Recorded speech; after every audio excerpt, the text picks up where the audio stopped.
ថ្ងៃនេះខ្ញុំធ្វើការដំណើររឿងរបស់តាតៃដែលតាតៃគាត់បានចែករំលែករឿងរ៉ាវរបស់គាត់មកកាន់ខ្ញុំពាក់ព័ន្ធជាមួយនឹងរឿងរ៉ាវដែលគាត់បានជួបនៅពពុះវិញ្ញាណដែលវិញ្ញាណនឹងដែរគឺជាវិញ្ញាណខ្មោចស្រីហើយធ្វើការលងបន្លាចគាត់ដោយការបំពេកូននៅលើចុងឈើនៅលើចុងដើមឫស្សីតាញូនគាត់បានចែករំលែករឿងរ៉ាវរបស់គាត់ទាំងអស់នេះមកកាន់ខ្ញុំហើយខ្ញុំធ្វើការដំណើរចែកជូនបងប្អូនប្រិយមិត្តអ្នកស្ដាប់ដែលរឿងនេះដែរកើតឡើងនៅអំឡុងប្រហែលជា30ឆ្នាំ40ឆ្នាំទៅហើយតាំងពីលោកតាញូនគាត់នៅជាវ័យក្មេងគាត់ថានៅក្នុងភូមិរបស់គាត់ជាភូមិមួយតូចហើយអ្នកភូមិរបស់គាត់គឺជាប្រជាកសិករប្រកបមុខរបរធ្វើស្រែចម្ការ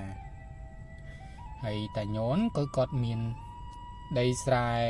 នៅខាងលិចភូមិឆ្ងាយបាទ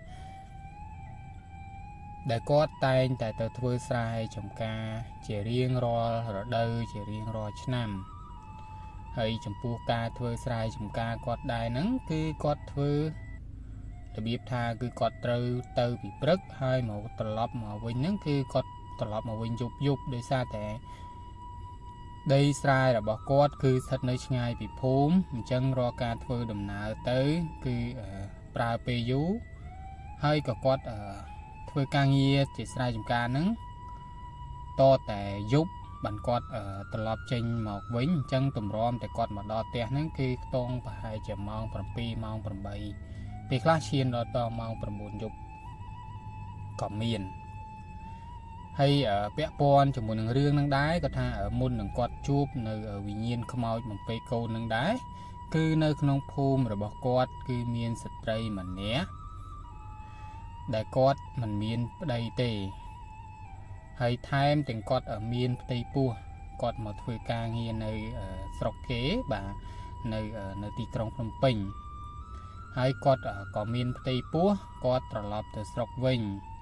ដែលនៅជាមួយនឹងឪពុកម្ដាយប៉ាម៉ាក់របស់គាត់នៅនឹងស្រុកហ្នឹងมันមានជាអាហារអីគ្រប់គ្រាន់ហូបចុកស្រួលបួលនេះទេដោយសារតែគាត់គឺជាគ្រួសារអ្នកក្រីក្រគាត់មានទម្ងន់ប្រហែលជាខ្ទង់6ខែគាត់ម្នាក់ស្រីហ្នឹងណាប្អូនស្រីក្មេងស្រីម្នាក់ហ្នឹងគឺគាត់ចាប់ផ្ដើមធ្លាក់ខ្លួនឈឺដោយសារតែគាត់មិនមាននៅអាហារគ្រប់គ្រាន់សម្រាប់ពៅទៅលើ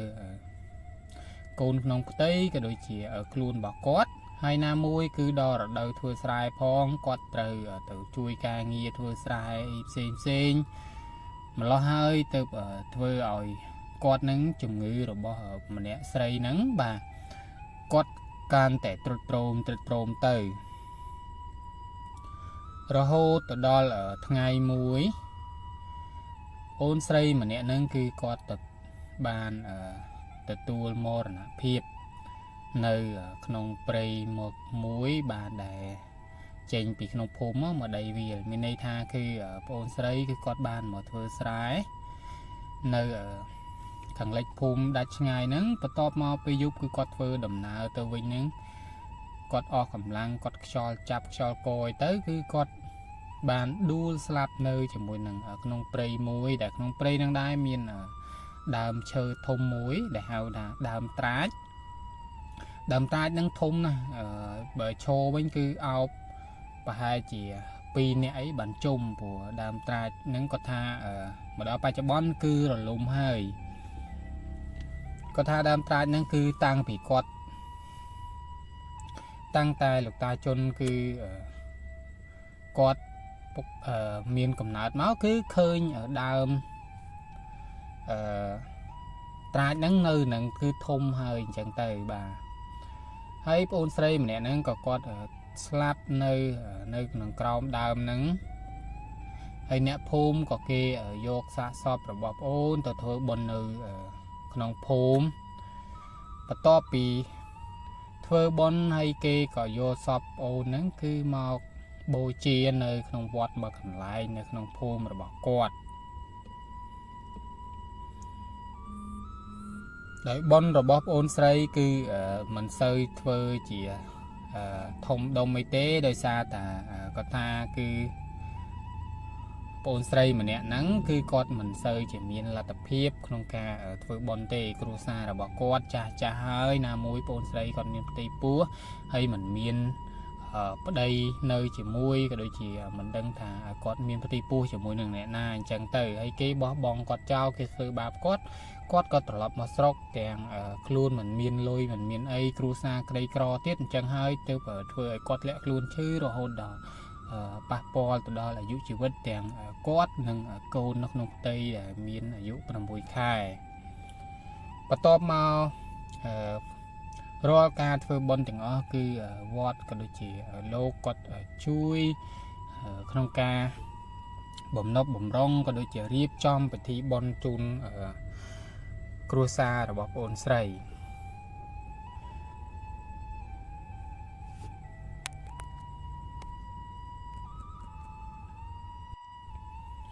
បន្ទាប់ពីធ្វើបុណ្យជូនប្អូនស្រីនឹងចប់សពគ្រប់លោកតាតៃគឺគាត់នៅតែប្រកបរបរធ្វើស្រែចម្ការក៏ដូចជាគាត់ត្រូវទៅធ្វើដំណើរទៅស្រែហ្នឹងដូចសពមួយដងជារៀងរាល់ថ្ងៃគឺគាត់ធ្វើដំណើរទៅតាមផ្លូវដែលប្អូនស្រីម្នាក់ហ្នឹងគឺគាត់បានស្លាប់នៅខាងក្រោមដើមត្រាចធំហ្នឹង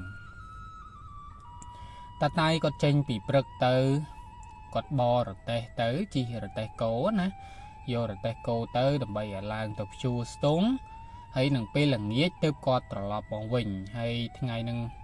ដែលគាត់បានជួបនៅវិញ្ញាណនឹងដែរគឺគាត់ត្រឡប់ចេញមកហ្នឹងគឺរៀងយប់ហើយដោយសារតែដីស្រែរបស់គាត់ហ្នឹងគាត់ត្រូវធ្វើការស្ទង់បង្ហើយក៏ជ្រុលម៉ោងទៅរៀងយប់បន្តិចគាត់ចេញពីស្រែរបស់គាត់ហ្នឹងមកខ្ទង់ប្រហែលគាត់ថាប្រហែលជាម៉ោង6ល្ងាចបានគាត់បានចេញមកបន្ទាប់ពីគាត់ចេញពីស្រែរបស់គាត់មកគាត់មកដល់នៅចំណុចដើមត្រាចធំដែលក្មួយមានសពរបស់ក្មួយស្រីដេកស្លាប់នៅខាងក្រោមហ្នឹងមកដល់ចំណុចហ្នឹងគឺគាត់មានអារម្មណ៍ថាត្រជាក់អឹងខ្នងថ្ងៃដំបូងណាគាត់មានអារម្មណ៍ថាត្រជាក់អឹងខ្នងព្រោះអារម្មណ៍របស់គាត់គិតឃើញនៅមកដល់ចំណុចហ្នឹងគឺគាត់គិតឃើញនៅរូបភាពរបស់ប្អូនស្រីដែលបានស្លាប់នៅខាងហ្នឹងហើយគាត់មានអារម្មណ៍ថាត្រជាក់អឹងខ្នងគាត់គិតថាមិនជាអ្វីទេនេះគ្រាន់តែជាការស្រមើស្រមៃក៏ដូចជាការធម្មតាគឺដូចរដងមិនមានកន្លែងហ្នឹងមិនមានរឿងអីទេអញ្ចឹងតតែមានរឿងអញ្ចឹងគាត់មកដល់កន្លែងហ្នឹងចេះតែគិតទៅអញ្ចឹងធ្វើឲ្យខ្លួនដូចជាវិញ្ញាណរាងកាយរបស់យើងហ្នឹងវាទទួលរងនៅអាចថាជាការខ្លាចអីតិចតួចអញ្ចឹងទៅប៉ុន្តែមិនមានអ្វីកើតឡើងក៏ដូចជាមានអ្វីក្នុងការលងបន្លាចគាត់នោះទេគាត់ត្រឡប់មកដល់ផ្ទះគាត់សម្រាកព្រលឹមឡើងគាត់ក៏ឡើងទៅស្រែគាត់ទៀតទៅស្រែផ្សេងមួយទៀតគឺគាត់ធ្វើដំណើរទៅតាមផ្លូវដើមត្រាចធំនឹងដដែលគាត់ទៅធ្វើតាំងពីព្រឹករហូតដល់ល្ងាចដូចដែលសពមួយដងដែរហ្នឹងគឺគាត់មករៀងយប់ចឹងដូចគ្នាក៏ចេញមកពីនោះហ្នឹងគឺម៉ោង6ល្ងាចហើយស្រែគឺមានចម្ងាយឆ្ងាយជាងស្រែដែលគាត់ធ្វើកន្លងមកណាព្រោះកន្លែងមួយទៀតហ្នឹងគឺគាត់ថារៀងឆ្ងាយគាត់ចេញមកម៉ោង6ល្ងាចដោយបរទេះគោហើយគោរបស់គាត់គឺពាក់កណ្ដឹងដើរលើគ្រឿងអញ្ចឹងទៅគាត់ជិះបើករទេះគោណាជិះរទេះគោហ្នឹងមកដល់ចំណុចនៃដើមត្រាចធំហ្នឹងគឺគោរបស់គាត់អត់ដើរគាត់ចេះតែឆ្ងល់ថាហេតុអ្វីបានគោរបស់គាត់មកដល់ហ្នឹងគឺអត់ដើរហើយយប់ជ្រៅប្រហែលជាខ្ទង់ម៉ោង8ហើយវាល្ងឹតដែរហើយគាត់នៅតែព្យាយាមដេញគោរបស់គាត់ដើរទៅ ហើយគាត់សម្លឹងមើលតកោរបស់គាត់គឺកាជារបស់វាបើរបៀបថាដូចគោគាត់ហ្នឹងកំពុងតែឃើញអ្វីមួយយ៉ាងនៅខាងមុខគាត់ព្យាយាមដេញគោរបស់គាត់ទៅដើម្បីឲ្យឆ្លងនៅផ្លូវរបស់ដើមត្រាចនឹងដែរប៉ុន្តែគោរបស់គាត់ហាក់បីដូចជាមិនទៅមុខទេគាត់ចុះពីលើរទេះហ្នឹងហើយគាត់ដឹកកន្លោះដឹកតាមចតុលទាសខាងមុខណាគាត់ទាញរទេះទៅមុខ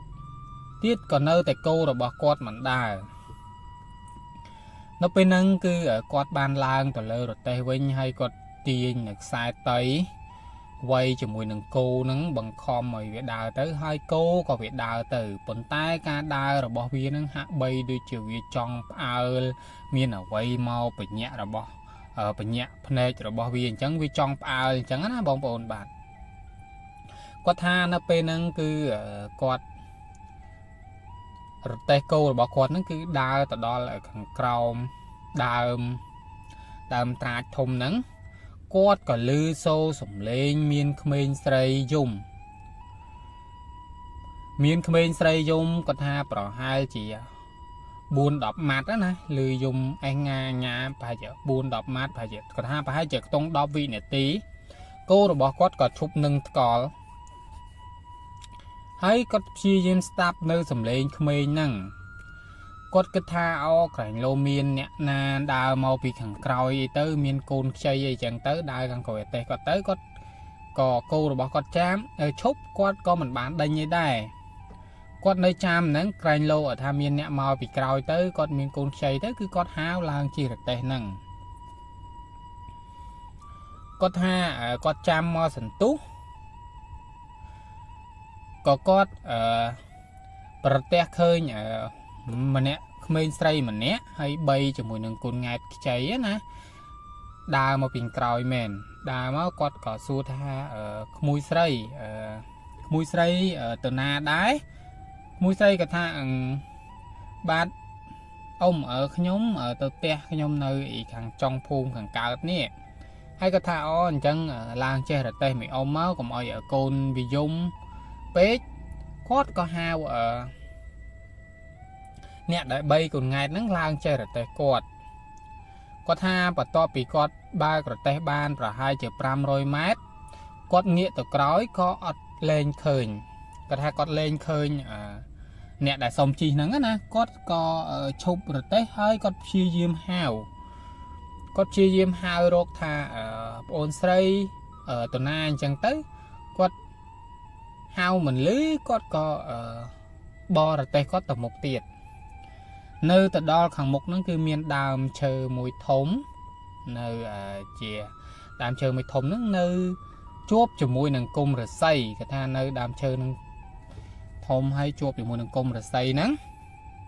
ទៅដល់ឯដើមឫស្សីហ្នឹងគោរបស់គាត់គឺឈប់ហើយគាត់ឮសូរសំឡេងក្មេងយំទៀតណាឮសូរសំឡេងក្មេងយំប៉ុន្តែឮសំឡេងហ្នឹងគឺចេញមកពីខាងលើដើមឫស្សីគាត់ថាឮសូរសំឡេងក្មេងយំហើយគាត់ក៏ឈប់រទេះគោគាត់ក៏ឈប់ដើរទៅហើយមើលតគោគាត់ថាហាក់បីដូចជាចង់ផ្អើលមានអីបញ្ញាក់វាចឹងទៅមកសន្ទុះគាត់ថាឮសូរសំឡេងមនុស្សស្រីច្រៀងបំពេកូនណាបំពេដូចយើងដែលបំពេកូននេះដេកចឹងទៅគាត់ថាឮសូរសំឡេងមនុស្សស្រីបំពេកូនហ្នឹងគាត់ថាគាត់ព្យាយាមរកថាសំឡេងហ្នឹងចេញមកពីណាគាត់ព្យាយាមស្ដាប់ថាសំឡេងហ្នឹងចេញមកពីដើមរស្សីហើយគាត់ព្យាយាមរកនៅក្នុងចុងរស្សីព្រោះវាល្ងឹតគាត់ថាម៉ោងប្រហែលជា8កន្លះហើយអញ្ចឹងដើមរស្សីវាមានសភាពងងឹតគាត់ក៏ព្យាយាមមើលទៅលើចុងរស្សីហ្នឹងមកសន្ទុះមកគាត់ក៏ឃើញមនុស្សស្រីម្នាក់អង្គុយនៅលើមេឃទសីទូចមួយឯងហើយនឹងចងអង្រឹងបាទមនុស្សស្រីហ្នឹងគាត់ថាស្លៀកពាក់សហើយអង្គុយនៅលើមេឃរសីទូចបែរខ្នងមកដៅគាត់ហើយនឹងអង្រឹងកូនហ្នឹងគឺចងពីដើមរសីមួយទៅដើមរសីមួយហើយកំពុងតែអញ្ជូលបំពេកូនអញ្ចឹងទៅគាត់ឃើញអញ្ចឹងគឺគាត់ក៏ហៅថា អ្នកណាគេនៅបំពេកូននៅលើចុងរស័យហ្នឹងដោយគាត់មិនបានគិតថាពពុះវិញ្ញាណខ្មោចនោះទេគាត់គិតថាមានអ្នកលងថាមានអ្នកលេងសើចរបស់គាត់ជាមួយនឹងគាត់អញ្ចឹងណាអ្នកភូមិវាចង់បន្លាចគាត់ឬក៏អីអញ្ចឹងទៅដោយគាត់មិនបានគិតថាជាវិញ្ញាណខ្មោចបំពេកូនចង់មកលងបន្លាចគាត់នោះទេគាត់ក៏ហៅអញ្ចឹងហើយវិញ្ញាណខ្មោចហ្នឹងក៏ងាកបែរមករកគាត់គាត់ថាគឺនៅពេលដែលបែរមករកគាត់ហ្នឹងគឺគាត់មានសភាពស្រឡាំងកាំងណាគាត់ថាមានសភាពស្រឡាំងកាំងគោរបស់គាត់អាកណ្ដឹងកវារៀងរងហាក់បីដូចជាវាចង់បោលអញ្ចឹងទៅគាត់ថាមើលទៅសភាពនៅមុខហ្នឹងគឺមានសភាពរលេះរលួយដែលជាវិញ្ញាណខ្មោចបាទហើយភ្នែកធំហើយនឹងអង្រឹងក៏ដូចជាខោអាវហ្នឹងគឺមានសភាពប្រឡាក់ពោពេញទៅដោយឈាមលហែកពេញហ្នឹងអញ្ចឹងទៅហើយខ្យល់ហ្នឹងគឺបក់នៅដើមរស័យនឹងគីកើអមជាមួយនឹងសំឡេងបំពេកូនក៏ដូចជាលឺសំឡេងកូនក្មេងយំហ្នឹងគឺគាត់ថានៅពេលហ្នឹងគឺអារម្មណ៍របស់គាត់មានអារម្មណ៍ថាខ្លាចឲ្យគោរបស់គាត់ហ្នឹងគឺផ្អើលគោរបស់គាត់ផ្អើលគាត់ថាគាត់ជាយាមទាញគោរបស់គាត់កុំឲ្យរត់ទេណានៅពេលហ្នឹងវាផ្អើលជាមួយនឹងវិញ្ញាណខ្មោចនៅខាងលើហ្នឹងធម្មតាសត្វគឺវិញ្ញាណចក្ខុភ្នែករបស់សត្វណាគឺវាឃើញនៅអ្វីច្បាស់ជាងដែលយើងឃើញទៀតតែជាវិញ្ញាណរបស់មនុស្សណាព្រោះសត្វវាមានញៀនមួយយ៉ាងពពួកអមនុស្សអីផ្សេងហ្នឹងវាមើលឃើញបានលឿនណាស់ចឹងហើយគោរបស់គាត់ហ្នឹងគឺផ្អើលបាទហើយដើមរស័យហ្នឹងនៅពេលដែលខ្យល់បក់បោកហ្នឹងហើយគោចាប់ដើមផ្អើលគាត់ថាគឺអង្គើនៅពេញជុំវិញដើមរស័យហ្នឹងហើយលហឹងនឹងពេញគោរបស់គាត់គឺបោលបាទគាត់ថាគឺបោលលឿនគាត់ព្យាយាមទាញគោរបស់គាត់កុំឲ្យរត់ហើយគាត់ងាកក្រោយមើលទៅលើអ្នកបំពេកូនហ្នឹងណាគាត់ថាគាត់ទៅកាន់តែឆ្ងាយប៉ុន្តែសមោលវាចេះតែរីកធំទៅណាវិញ្ញាណរីកធំទៅគាត់ថាមើលទៅយូរទៅធំជាង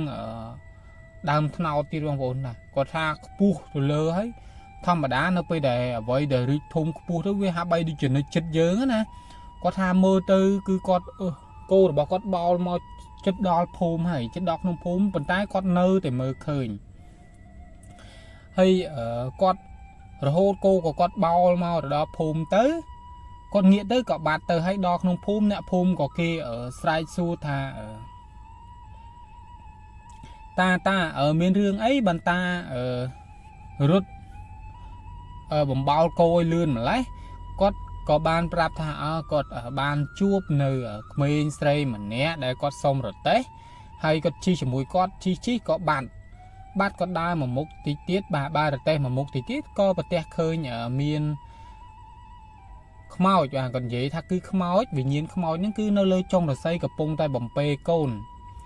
ហើយគោរបស់គាត់ក៏ផ្អើលហើយការលងម្ដាយគាត់ហ្នឹងគាត់មានអារម្មណ៍ថាភ័យគឺគាត់ព្យាយាមទាញគោដែរប៉ុន្តែគោគាត់នៅតែរត់រហូតមកដល់ក្នុងភូមិទៅ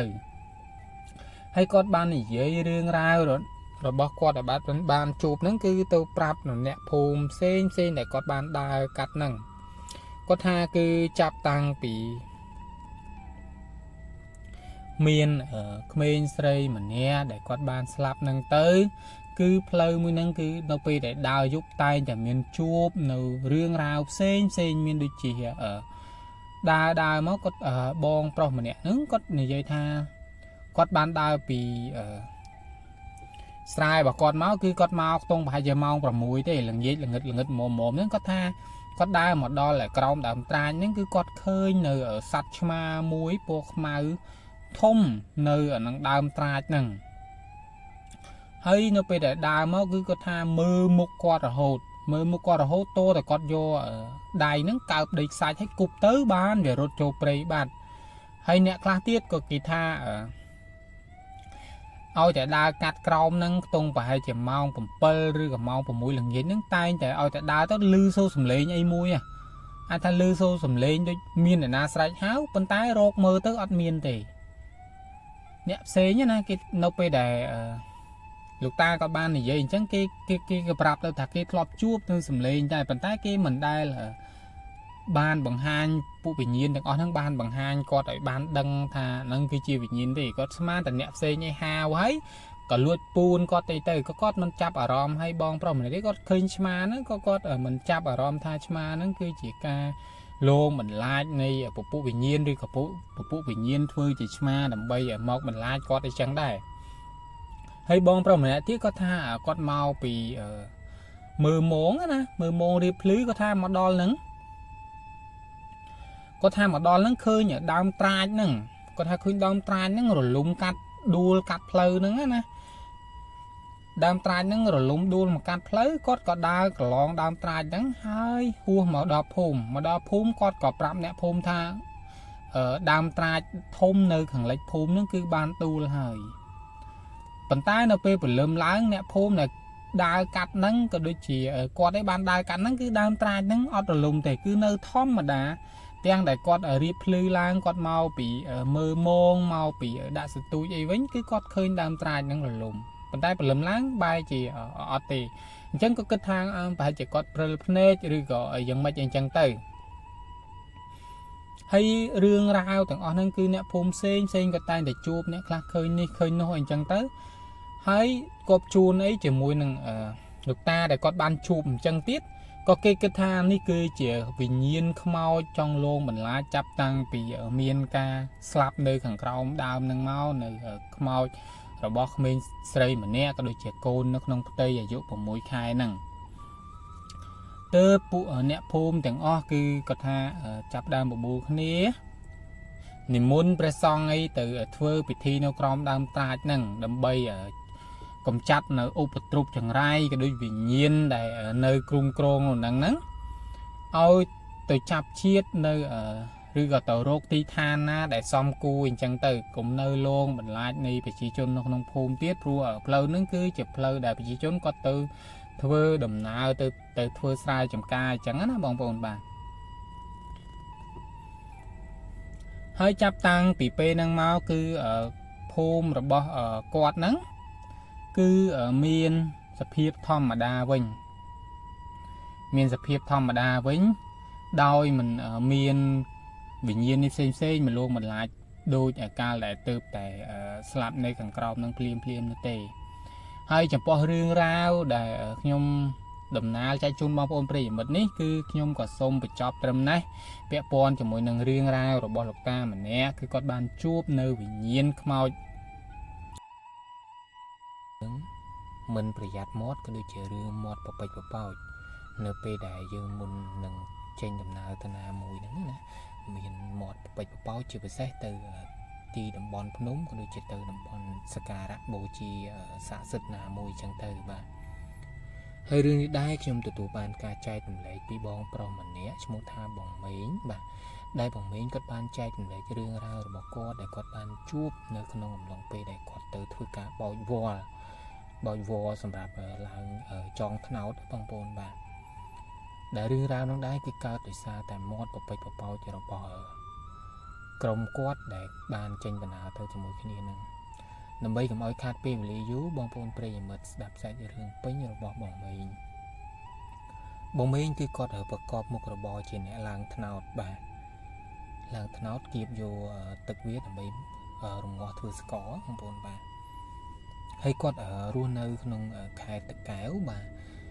នៅក្នុងពេលដែលរដូវធ្វើថ្នោតបាទគាត់រៀបចំសម្ភារៈផ្សេងហ្នឹងមានដូចជាទី1គឺគាត់ធ្វើការប្រពេលបាទប្រពេលដែលយើងត្រាំដាក់នៅក្នុងបំពង់ទឹកត្នោតហ្នឹងបាទហើយមួយទៀតបំពង់គាត់ត្រូវការធ្វើបំពង់ទឹកត្នោតថ្មីបាទហើយនឹងកាប់ឫស្សីដើម្បីធ្វើជាប្រអោងចងប្រអោបទៅជាមួយនឹងដើមត្នោតធ្វើការឡើងទៅដើមត្នោតចឹងទៅបាទប៉ុន្តែចំពោះការចងជាមួយនឹងដើមត្នោតហ្នឹងគឺអ្នកខ្លះគេយកធាងត្នោតណាបងប្អូនបាទធាងត្នោតគេសក់យកសបកធាងត្នោតហ្នឹងបាទដើម្បីយកមកជ្រៀកធ្វើជាខ្សែចងទៅលើប្រអោងតាមដើមត្នោតខាងឡើងទៅបាទហើយអ្នកខ្លះទៀតបាទគេយកជាវបងប្អូនវភ្នំណាគេទៅបោចវហើយគេសក់យកសបកវហ្នឹងដើម្បីយកវាធ្វើជាខ្សែចងជាមួយនឹង chọn cho mùi nâng đám thân áo nâng bà vô na tu chẳng tới cái vô tầng sạch tầng đi chẳng tới tại bờ vô thúng cái sọ tay sờ bỏ tới vô mà thực sai chọn đám thân áo chọn bà áo thân áo chuột cho mùi nâng đám thân áo sầm rạp là nâng bà bàn tay nó không phun rồi bỏ bong mến bà có ta chỉ tụ tới hồi để đo cài rồi đời chích làng thân áo mùn bài mặt khai nó cứ bốc quát nôm cái ní từ rốt vô nơi phnom đại bộ bùi cái này tới rốt vỗ nè bà hay bị sọc bị khang tật cài từ rốt vỗ nó có tha vì miền trồng ngày đây hay trong buộc cá phơi tận ở nó khi có tha đứa nó bà giờ phèm bộ mũi nám với bông bông mà có phơi tận ở từ nó cứ để đòi chi bà đang để thao tha nơi khang bát bón cái hao lô ri bà bàn tay khang tật cài khang trang ấy sọc nhóm cái hao bà đang chẳng nè tại nhưng rút nó lực nọ thì lớn hay miền mà sinh sang bồn tật nắng có đôi chị miền mặt tô ấy thôi chân nuôi vì từ chân từ chỉ tàn nọ thì lớn tới nung và từ nung tại nơi khang từ đây khang khai có bột có tha có ba riệp chom mà crom và kia mà crom trên đầm nở bị riệp lưới và bị riệp lưới nó màu buồn này nó còn nôm cái này vịt bài vịt ấy thôi đầm nở từ rô bà đàn nắng bà cột đại cột màu bà đàn khi mà từ mà màu nắng nè thì khi bà còn nắng từ mà bà đàn tông hai cái đọp nhẹ đây chân thì rô vô ấy ai đặt tóc pin mà bà đàn là mồm có tha cột từ rô năm ở đây thì bàn tay năm nắng cái cột từ nắng chia mùi nừng mà nè mây mùi tiết đại cột chia chùm nổ thằng mấy nè chỉ nè ở màu bị hàng cào thì bàn tay có màu vô bọc pon vô ấy nơi ở hàng sọc bạc quán nó có thôi thân nào đấy chui vào bọc quạt thôi thân nào ở bọc mây còn nó chui ở thôi thân nào ở bọc mây chẳng tới hay ở bọc mây nó ở bàn từ thế cho nam nó có ở côn và xa bạc quán nó tới đâu về để côn và xa bạc quán nó tới cứ con để là nghiệt láng ở mà tôi ở con tại bực láng nó riệp mong buồn nó của một đồng con này nó có miên một hơi vậy bà còn là riệp tranh tới nó chứ thì riệp cho tranh cả đảng nó bon ở pro nó có thà cho dừng ở vô ai cà pia tới ở bị giặt ở từ đó chụp kla rồi cái chụp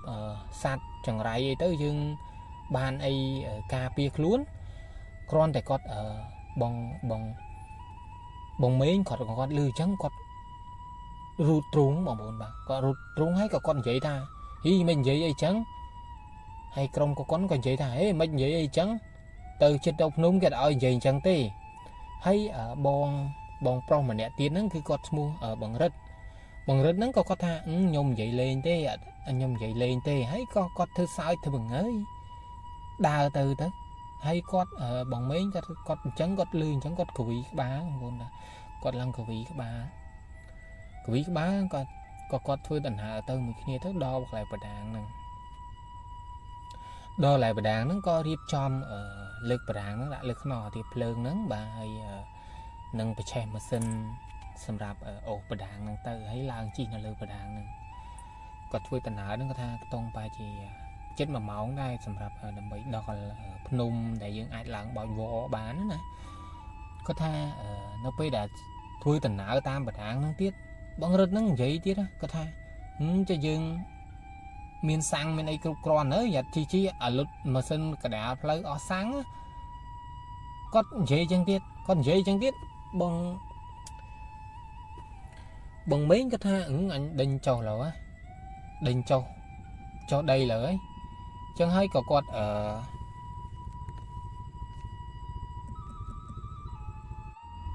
bông miếng của con tha con khăn ấy mà còn con khấn con tha con gì tha rất mấy anh vậy chăng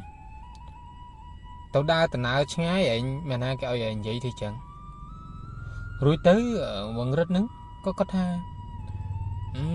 pu nhom sông tô vậy lên nhỉ chẳng thấy con cò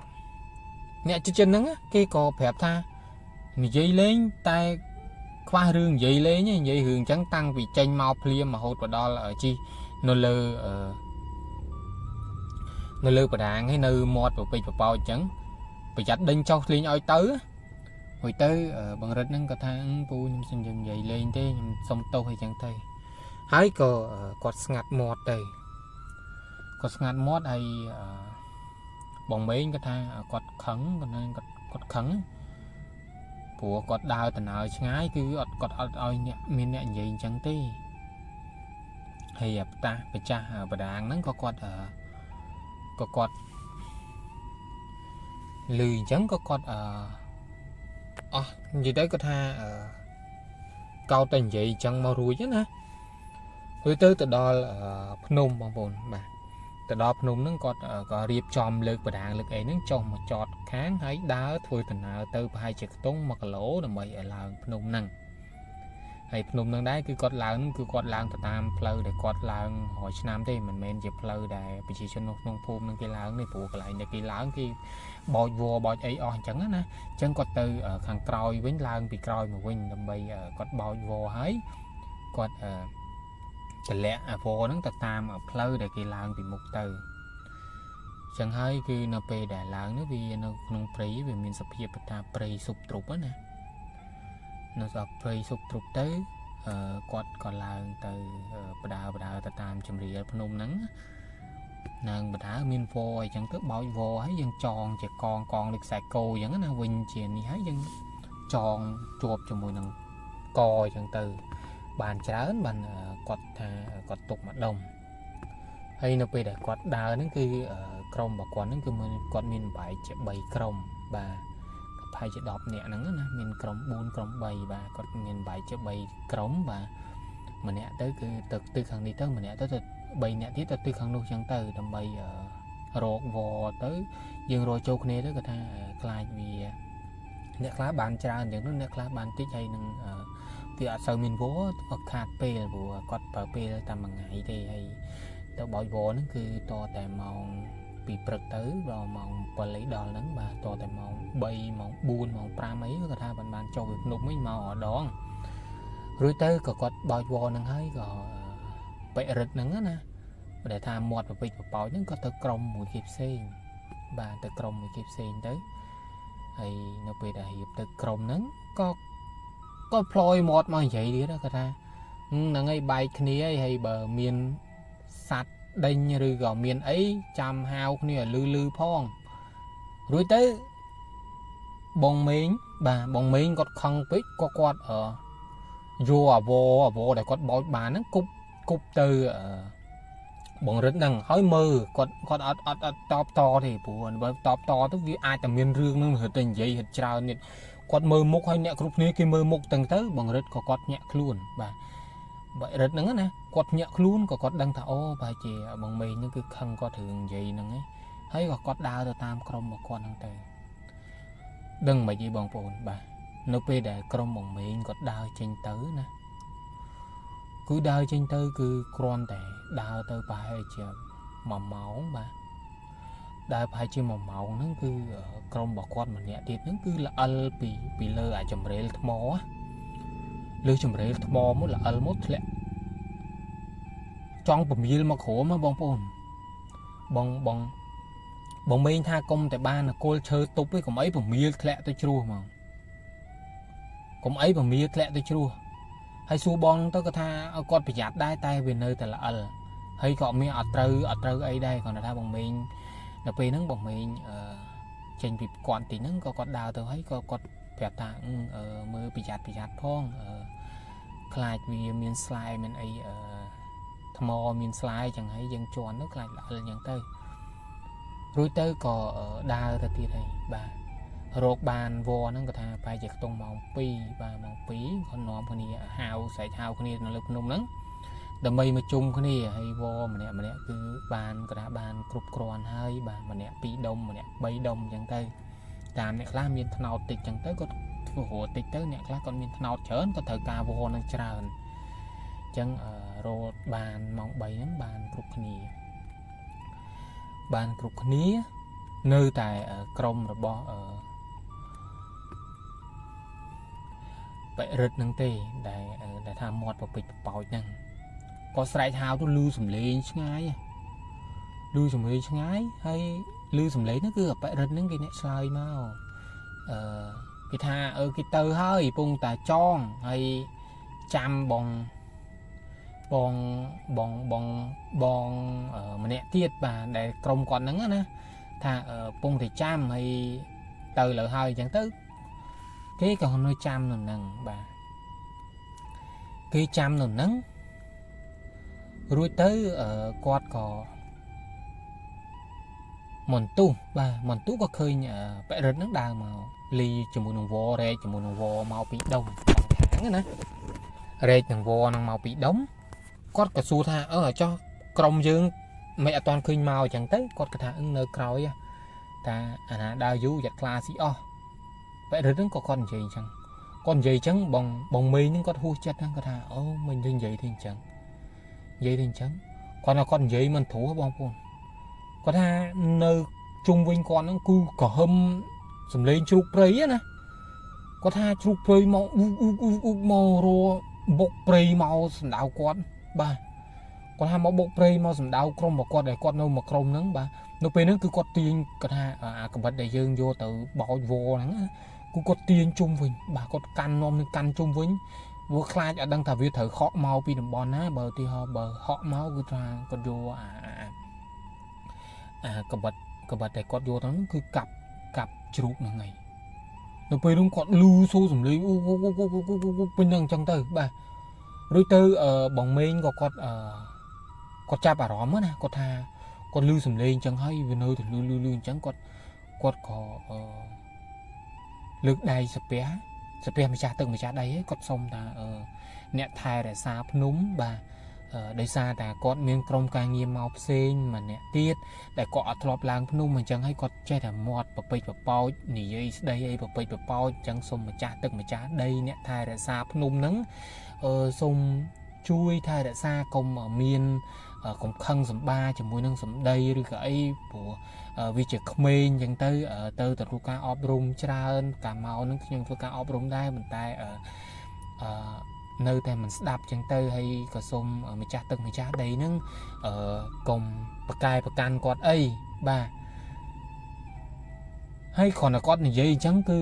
សំឡេងហាក់បីដូចជាវាស្ងាត់ទៅវិញបាទគាត់ថាសំឡេងហាក់បីដូចស្ងាត់ទៅវិញប៉ុន្តែរឿងរ៉ាវដែលគាត់បានជួបបន្តទៀតគឺពិបាកជាង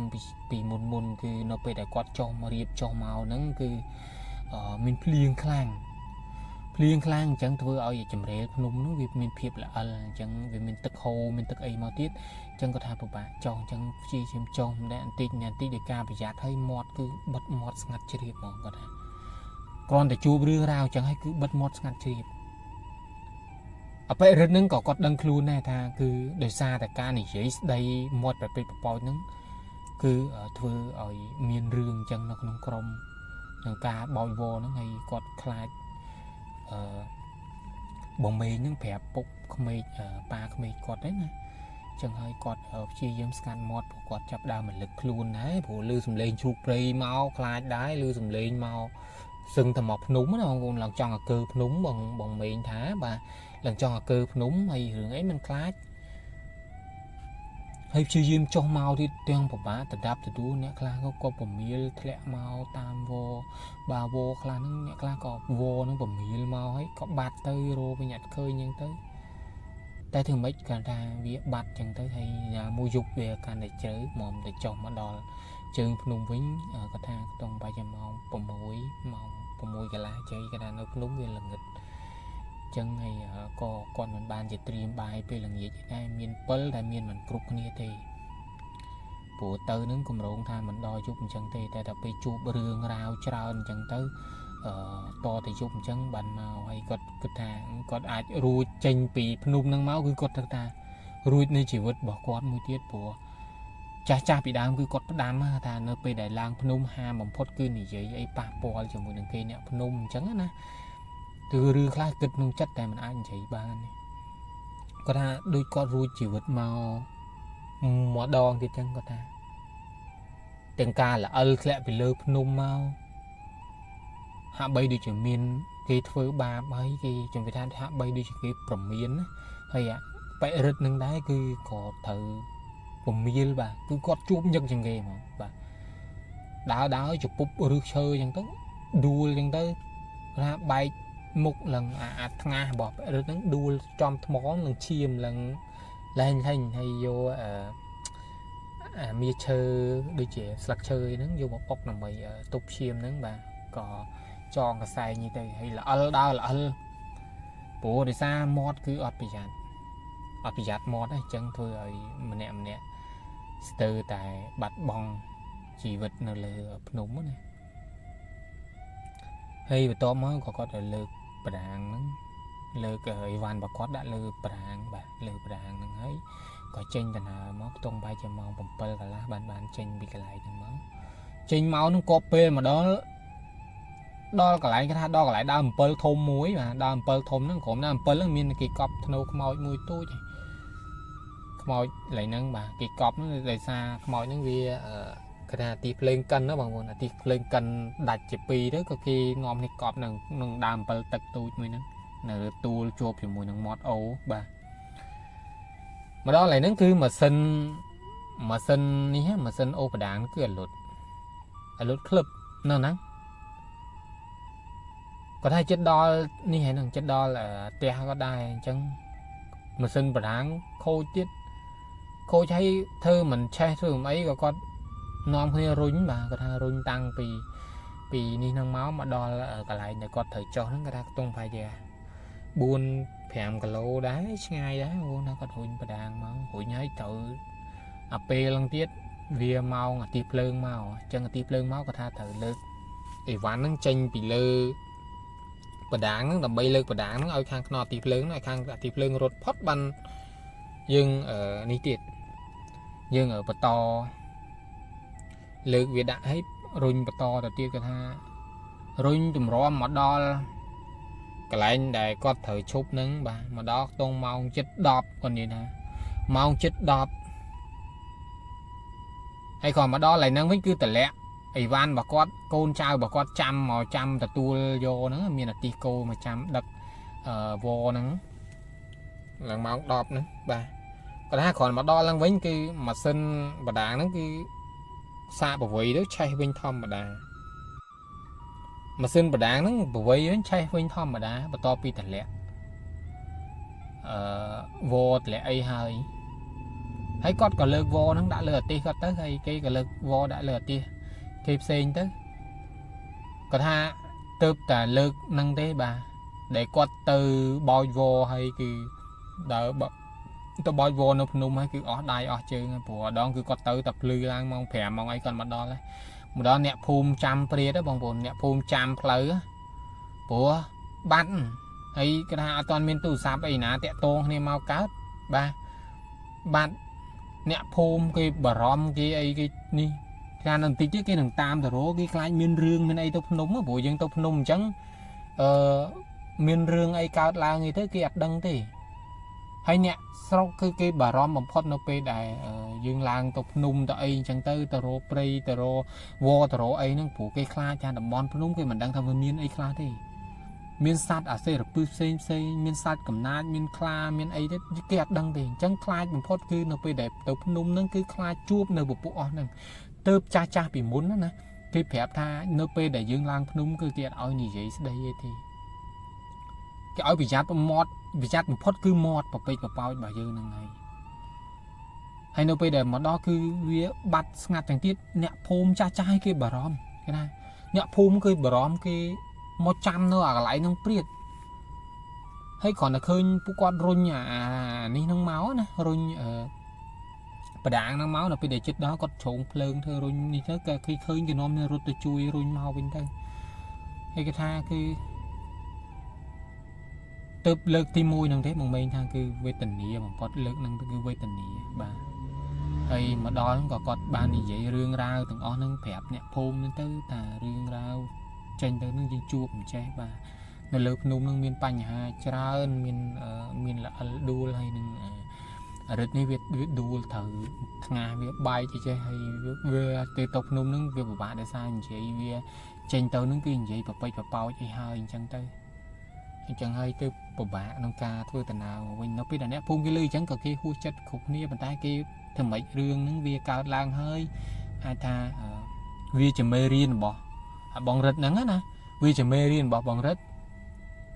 hay vì chia sầm nàng là o rồi bỏ ở team để tư cho mùi những kia nâng bà con miền chịu vật miền ấy màu vinh bà tụt bật hà màu tiền pha cà phê kha tiền ở cái đá dục đấy phần tay ở bộ quan nơi từ lọ màu vinh chân kia nơi sờ bài chặt hay vì chỉ bọt sau chỉ mê riêng xên từ đó là crom rồi bỏ quát bà nó có đôi chẹp bằng rất nứng bà quát nừng nhạc luôn thà ca này vậy đấy vì khác vì rương khác vì cao lang đời xa thì ca này vậy đây bà dương mình thì giấy tu việc cao láng ảnh nó với chia rương rau mùi xên bàn tay ca này vậy bà dương nó thưa ở dương miền hà róm đất đam chẳng tới rương việc cao lang những tiết thưa ở dương miền sập hiệp thà cùi kla chỉ chẳng á bằng bồn hay nó bị để nẹt thêm như đai chít nắng có quạt mè róm thà dương mọt bập bịch bập bao chỉ chẳng tay chẳng hai rương ní có xôm bị chọp trầm này vẽ pon cho mùi nâng rương rồi bỏ bóng mênh để quạt bàn chum nó bị để quạt tao bòi vô và vẽ pon cho mùi nâng rương bập bịch bập bao nơi tàn bòn phun nôm nâng và hay hiểm bát có xôm sườn po bóng bồn prì mà tiếng ó cho pu ca thôi tầm nào tao na cái đấy tu bay ở từ đa lên tam ti bản đa khai rồi các nôm lòng pi dương bạc bo mà rồi dương từ đôi chả rương bằng mây những cái tờ tao phun nôm chân dương từ cài nghe những cái chân từ bị giặt tiếng óc nia tiếng ca này dây đây tiếng ấy bộ dương này dây tới gì này dây lên bàn tay ai ta vì chia chấm nưa rồi bỏ cha bị môn trắng á chẳng ở sông bong bồn và trong pu ca bạc bò đây rồi ở thui tận na cầm san tận na ấy này dây vậy đây là ó nè môn đừng tranh tới ai ta ôi thô rồi gọi bon ấy pre hay chui thay để xa ấy sập tập hiệp tam play chẳng tới ní cái chia pay chấm nưa mũi đại dương chứa na bong bồn và việc đại tha ai chấm nuôi kha chẳng tới bà vì mến chứ mà rồi phải rồi rương khác vì mến đời xa chấm nước bàn tay dân cu thì chưa của cha bị đá mất còn chưa hay chẳng là dân vô chấm nước thằng on dân chưa tới có việc là họ đài chẳng là bằng bồn bà chẳng thấy ở trên này phải giúp của sông chấm riệp lia bằng bồn prì mà từ năm nay